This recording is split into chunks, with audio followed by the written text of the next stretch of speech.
एक ऐसा चेहरा जो कभी क्रिकेटर बनना चाहता था लेकिन आज बिहार के सीएम पद का सबसे बड़ा दावेदार है।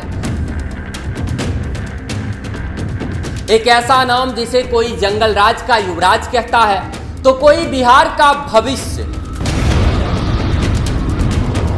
तेजस्वी यादव बिहार की राजनीति की वो कहानी जो हर किसी को जाननी चाहिए। लेकिन सवाल है कि क्या तेजस्वी लालू के लाल हैं या बिहार का अगला लाल किला जीतने वाले नेता। 1989 में गोपालगंज में जन्मे तेजस्वी यादव लालू प्रसाद यादव और राबड़ी देवी की 9 संतानों में सबसे छोटे हैं। राजनीति उनके डीएनए में है। एक पिता जो जननायक बना और एक मां जो मुख्यमंत्री बनी। लेकिन क्या विरासत ही सब कुछ होता है? ये कहना गलत नहीं होगा कि राजनीति उन्हें विरासत में मिली है। उनके पिता लालू प्रसाद यादव बिहार के सबसे प्रभावशाली मुख्यमंत्री में से एक रहे हैं। वहीं उनकी मां राबड़ी देवी भी बिहार की मुख्यमंत्री रही है। लेकिन क्या सिर्फ ये विरासत ही तेजस्वी के लिए काफी थी? तेजस्वी पर अक्सर ये आरोप लगता है कि वो लालू यादव की बैकडोर एंट्री है, यानी बिना किसी संघर्ष के उन्हें सीधे राजनीति के शिखर पर जगह मिल गई। हालांकि उनके समर्थकों का मानना है कि तेजस्वी ने सिर्फ विरासत को आगे नहीं बढ़ाया बल्कि अपने दम पर एक युवा और ऊर्जावान नेता के रूप में खुद को स्थापित भी किया है। उन्होंने अपने पिता की अनुपस्थिति में आरजेडी को संभाला और कई बड़े आंदोलन का नेतृत्व किया और 2020 के विधानसभा चुनाव में अपनी पार्टी को सबसे बड़ी पार्टी बनाया। ये आंकड़े हमें बताते हैं कि वो सिर्फ एक नाम नहीं बल्कि एक प्रभावी रणनीतिकार भी है। बहुत कम लोग जानते हैं कि तेजस्वी यादव ने कभी भारतीय क्रिकेट टीम के लिए खेलने का सपना देखा था। वो एक ऑलराउंडर थे जो दाएं हाथ से बल्लेबाजी और धीमी गति से बाएं हाथ से गेंदबाजी करते थे। उन्होंने दिल्ली के नामी स्कूल में पढ़ाई की और उसी दौरान क्रिकेट में हाथ आजमाया। 2008 से 2012 तक वो दिल्ली डेयरडेविल्स के लिए आईपीएल स्क्वाड का हिस्सा रहे। हालांकि उन्हें किसी भी मैच में प्लेइंग 11 में जगह नहीं मिली। उन्होंने झारखंड के लिए रणजी ट्रॉफी में एक मैच और सैयद मुश्ताक अली ट्रॉफी में कुछ T20 मैच खेले। लेकिन उनका क्रिकेट कैरियर ज़्यादा लंबा नहीं चला। फिर आया साल 2015 जब लालू प्रसाद यादव ने तेजस्वी को राजनीति में लाने का फैसला किया।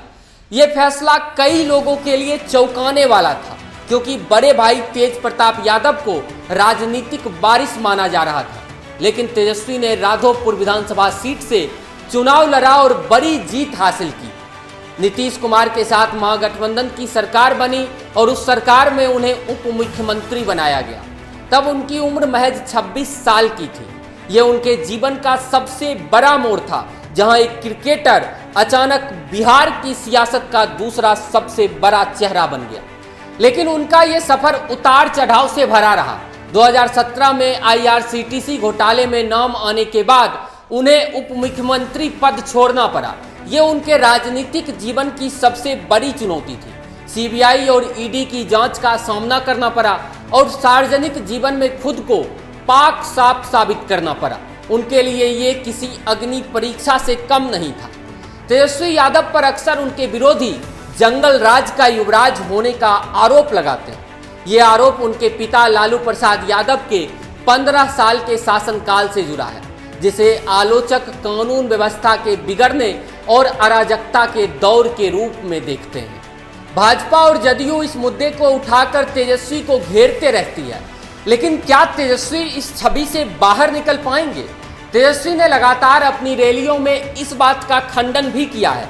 वो कहते हैं कि वो अब A to Z की पार्टी है और MY समीकरणों से आगे बढ़कर सभी वर्गों को साधने की बात करते हैं।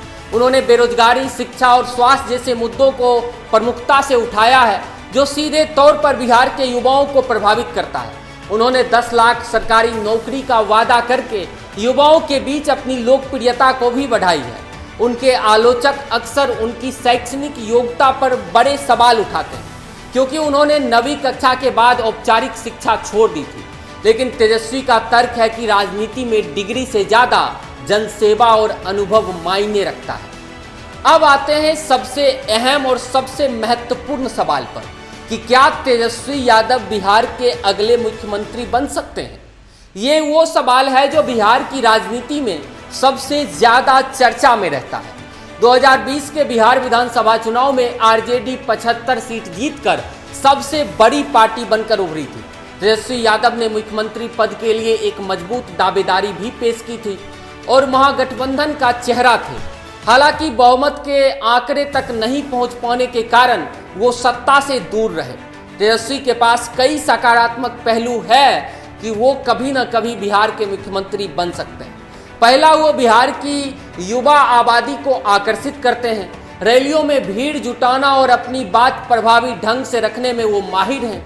लालू यादव का मजबूत MOI समीकरण उनके साथ है, लेकिन वो अब इसे A to Z तक ले जाने का प्रयास कर रहे हैं। लालू यादव की अनुपस्थिति में उन्होंने आरजेडी को एकजुट रखा, लेकिन उनके सामने चुनौतियां भी कम नहीं है। जंगल राज का ठप्पा, ये छवि उनके लिए एक बड़ी बाधा है।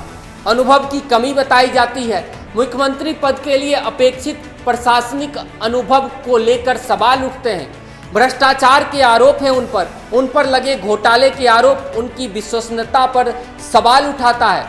और गठबंधन की राजनीति, बिहार में गठबंधन की सरकारें ज्यादा बनती हैं और सहयोगियों के साथ तालमेल बिठाना अहम होता है। क्या वो अपने पिता की विरासत के साथ एक नया बिहार का विजन पेश कर पाएंगे? क्या वो जातीय समीकरण से आगे बढ़कर विकास के मुद्दे पर लोगों को एकजुट कर पाएंगे? ये वो सवाल हैं जिनके जवाब आने वाले चुनाव और उनके राजनीतिक फैसलों से मिलेगा। तेजस्वी यादव बिहार की राजनीति का वो अध्याय है जो अभी लिखा जा रहा है। वो ऐसे नेता हैं जिन्हें आप या तो पसंद करते हैं या नापसंद करते हैं, लेकिन उन्हें अनदेखा नहीं कर सकते।